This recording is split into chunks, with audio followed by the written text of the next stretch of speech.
saya ingin mengundang pembicara kita berikutnya, yaitu Pak Urip. Pak Urip Purwodro, PhD, ini pada hari ini hadir untuk sebagai wakil dari Lembaga Tes Masuk Perguruan Tinggi LTPMPT yang tadi banyak disebutkan programnya, yaitu UTBK. Pak Urip mendapatkan gelar doktor of Philosophy in Psychometrics dari University of Massachusetts di Amherst.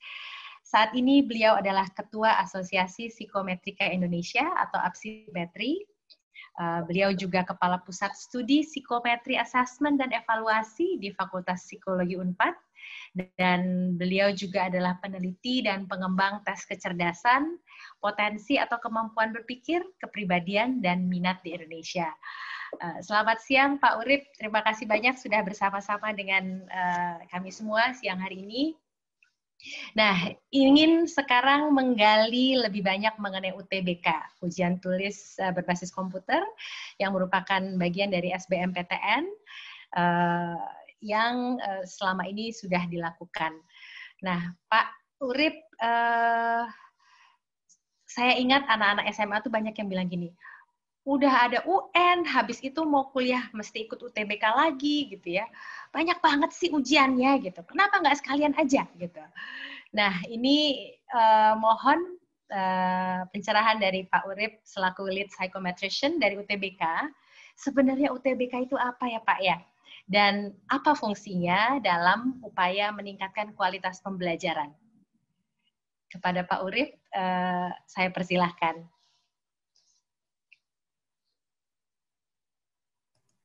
Assalamualaikum warahmatullahi wabarakatuh. Waalaikumsalam Pak Urip. Selamat siang Bapak dan Ibu sekalian. Terima kasih atas kesempatannya. Saya mewakili atau diminta untuk mewakili tadi yang disebut LTMPT, Lembaga Tes Masuk Perguruan Tinggi. Seleksi atau tes masuk perguruan tinggi di Indonesia itu bukan baru terjadi tahun ini atau 2 tahun yang lalu. Dari jauh hari sudah ada tes masuk perguruan tinggi. Ya, saya akan menyampaikan beberapa aspek teknis yang terkait dengan ujian atau sekarang dikenal sebagai UTBK sebagai bagian atau yang dikerjakan oleh LTMPT, Lembaga Tes Masuk Perguruan Tinggi. Seleksi masuk perguruan tinggi itu terjadi karena jumlah pendaftar lebih tinggi dari daya tampung, itu jelas. Selain itu juga diketahui diperlukan kemampuan minimal untuk seseorang dapat berhasil di pendidikan tinggi. Yang kedua, dasar pemikirannya adalah proses seleksi itu pada dasarnya adalah proses prediksi. Di buku-buku psikologi sering disebut selection, the business of selection is the business of prediction. Di bidang apapun, ketika kita menseleksi orang untuk bisa menduduki jabatan menteri, maka itu adalah proses memprediksikan siapa yang akan bisa lebih perform untuk jabatan itu. Demikian juga untuk manajer dan demikian juga untuk masuk perguruan tinggi. Mereka yang diprediksikan akan berprestasi lebih baik diberi kesempatan terlebih dahulu. Jadi, elemen terpentingnya adalah prediktor. Tentu saja keberhasilan di perguruan tinggi itu dipengaruhi atau dapat diprediksikan dari banyak hal. Mulai dari stabilitas emosi, cara belajar, dukungan rumah, dan seterusnya. Tetapi tidak visible kalau semua harus diukur.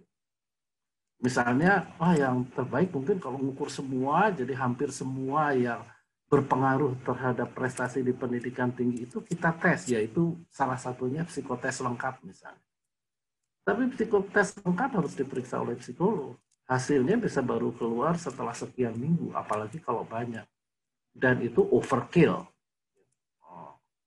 Pakai bom gitu untuk nembak atau membunuh nyamuk.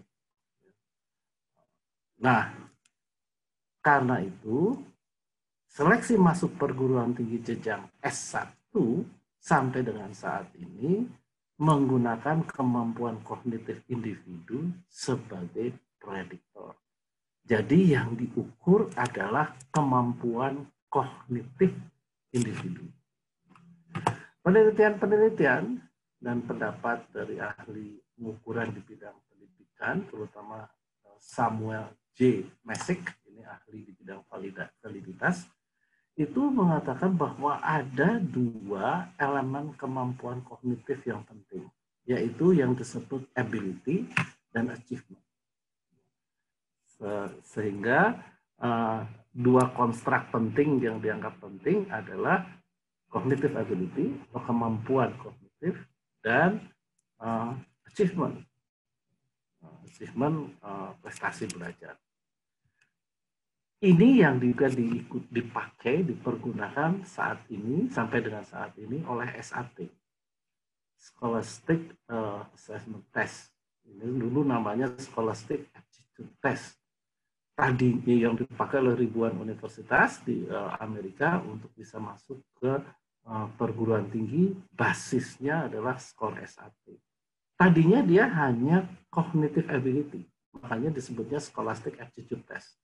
Dulu ada soal-soal analogi seterusnya. Tapi sekarang dia bertambah menjadi ada SAT 2.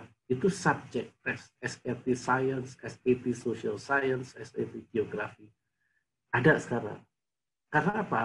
Karena menurut penelitian kombinasi kedua hal inilah yang akan merupakan best predictor dari performance di pendidikan tinggi dari sisi kognitif.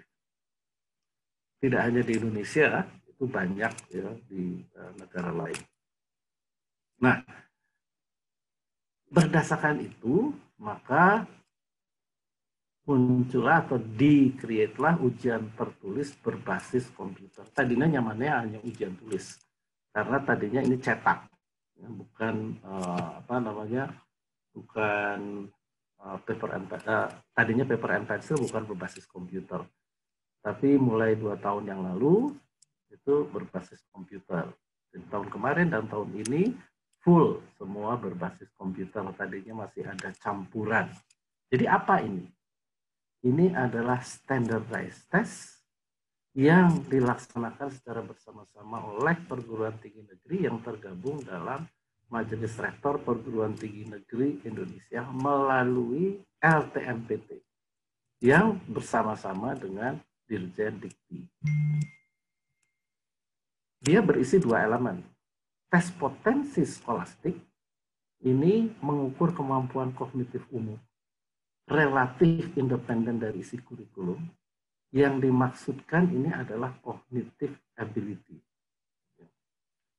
Serta tes kompetensi akademik, ini mengukur achievement yang berbasis, jadi tidak tepat betul kalau dikatakan kita tidak merujuk pada kurikulum nasional pendidikan. Kita merujuk topik-topiknya itu dari KI dan KD.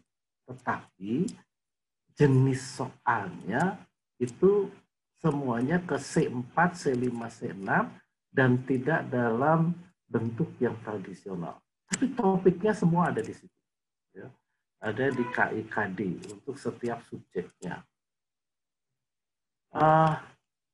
Tes potensi skolastik, ini cognitive ability, itu didasarkan pada teori yang terus berkembang, ini teori mutakhir yang disebut CHC teori atau Karen, Horn, and Cattell. Ini yang diukur.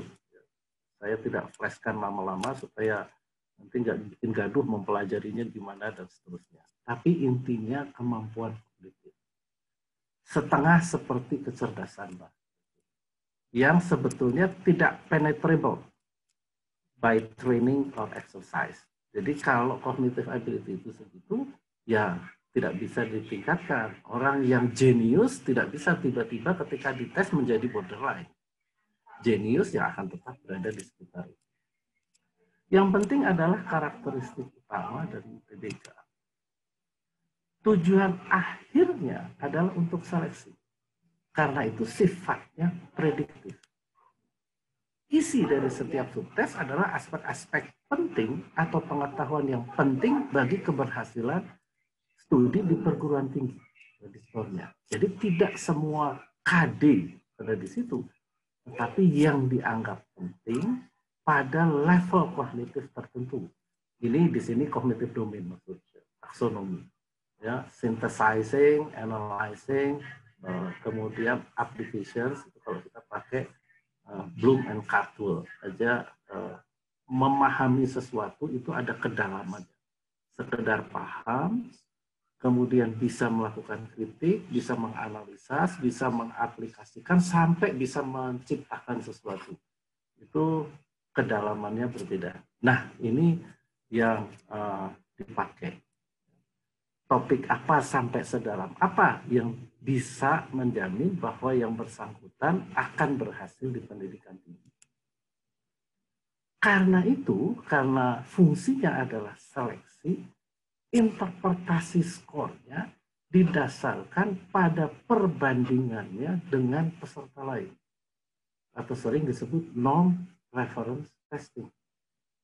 Ya, karena yang diperlukan dalam seleksi adalah perbandingan dengan peserta lain. Kalau daya tampungnya 10, yang mendaftar 100, perbandingan dari yang lain, yang 10 terbaik, yang mana? Yaitu yang diambil. Jadi tujuannya adalah seleksi. Karena itu dari sisi teknis ini adalah non-reference testing. Dan skor tes yang diperoleh harus dapat membedakan antara satu peserta dengan peserta lainnya.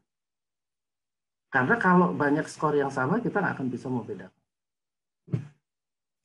Lalu tidak bisa melakukan seleksi. Item-itemnya juga adalah item-item yang dipilih yang memiliki daya pembeda yang paling tinggi, yang mampu membedakan peserta. Karena tujuannya memang untuk seleksi. Sehingga yang bisa membedakan yang itu lebih baik. Itu sebabnya scoring pada UTBK tidak hanya didasarkan pada berapa item yang dijawab dengan benar. Tetapi kalau hanya pada berapa item yang dijawab dengan benar, lalu dijumlahkan, itu item yang manapun dianggap sama.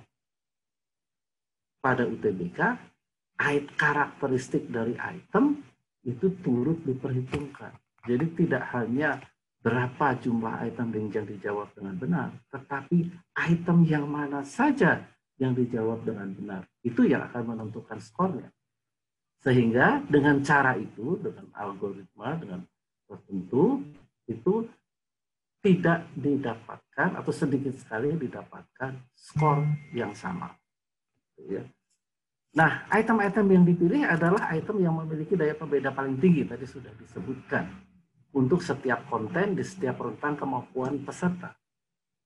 Karena ini bukan kompetensi minimum, kalau di kompetensi minimum, mestinya kalau orang kompetensinya memang baik, lalu ada sekian item bisa dijawab oleh semua peserta, nggak jadi persoalan. Artinya kompetensinya dimiliki oleh anak itu. Kalau diseleksi, itu persoalan. Karena kita lalu tidak bisa menseleksi orang, memilih, membandingkan satu orang dengan orang lain. Karena itu karakter soalnya berbeda dengan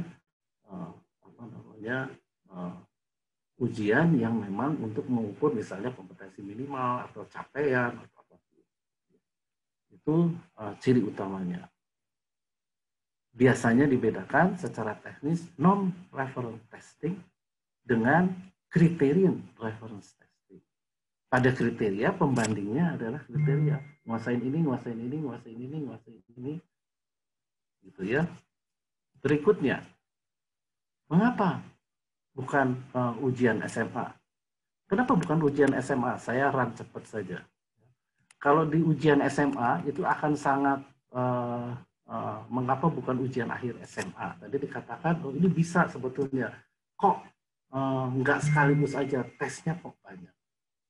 Kalau menurut saya, pandangan saya kok sistemnya berbeda, tujuannya berbeda. Dan tidak hanya di Indonesia.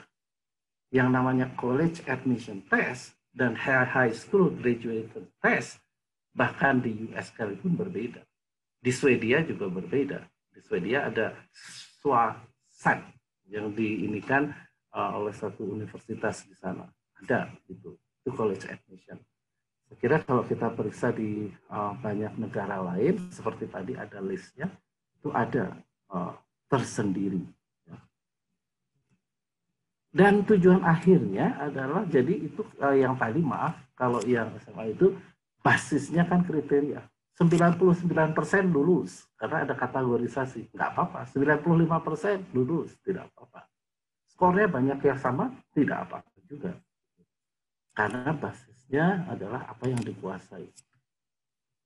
Tujuan akhirnya adalah untuk mendapatkan informasi apa yang sudah dan dikuasai siswa, sesuai dengan tujuan pembelajaran dan bahan kajian yang sudah ditetapkan. Jadi seperti tadi disampaikan, di sini perbedaan skor bukan hal yang penting. Karena tujuan akhirnya bukan untuk memperbandingkan satu siswa dengan siswa yang lainnya. Dan item-itemnya tidak dipilih berdasarkan tingginya daya pembeda, tapi lebih pada keterwakilan pengetahuan dan kompetensi yang harus dikuasai oleh siswa. Jadi ketika ada dua tujuan yang berbeda, ya akan diperlukan instrumen yang berbeda. It's as simple as that. Lalu kenapa bukan nilai rapor siswa? Kalau ini masalahnya adalah bahwa memang bisa dijadikan prediktor, tetapi masalahnya nilai rapor itu tidak berada dalam skala yang sama. Dan susah untuk memperbandingkannya. Pakai nilai rapor, tuh ini kimianya 7 di SMA A. Oh dia juga kimianya 7 kok di SMA B. Di kota yang berbeda, di pulau yang berbeda. Apa sama? Nah itu yang jadi permasalahan kalau pakai nilai rapor. Itu sangat sulit. Di satu sekolah saja nilai 7 biologi penguasanya tidak sama dengan nilai 7 pada kimia. Misalnya. Atau geografi dan dengan sosiologi nilainya sama. Tapi tingkat penguasaannya berbeda. Jadi sangat sukar ketika harus dipakai dalam untuk memperbandingkan satu peserta dengan peserta yang lain. Jadi saya kira itu inti dari UTBK, dan nanti kita akan lanjutkan dengan diskusi. Saya kira beberapa pokok penting sudah saya singgung, saya ungkapkan, mudah-mudahan menambah pemahaman. Jadi intinya yang diujikan apa? Achievement, penguasaan materi, dan ability, kemampuan berpikirnya. Sering disebut sebagai general comprehension and reasoning skill, apa kemampuan memahami dan bernalar yang berkembang dari sejak kecil, baik melalui pendidikan formal dan pendidikan informal, yang dapat dipergunakan untuk menentukan track pada pendidikan formal selanjutnya. Jadi itu batasannya. Mengenai namanya TPS, TPA itu kalau kecap ya, itu capnya aja gitu yang berbeda. Tapi intinya kalau yang namanya TPA, TPS, TKS, apapun lah ya, TKP, DA, dengan segitu, TBS, itu mengukur konstruk yang sama, yaitu cognitive ability, independen dari pelajaran sekolah di SMA. Demikian saya kembalikan ke moderator. Saya kira saya sudah pakai. Terima kasih banyak Pak Urip. Ini pencerahan yang luar biasa sekali Pak. Kadang-kadang kita lupa bahwa tujuan itu akan menentukan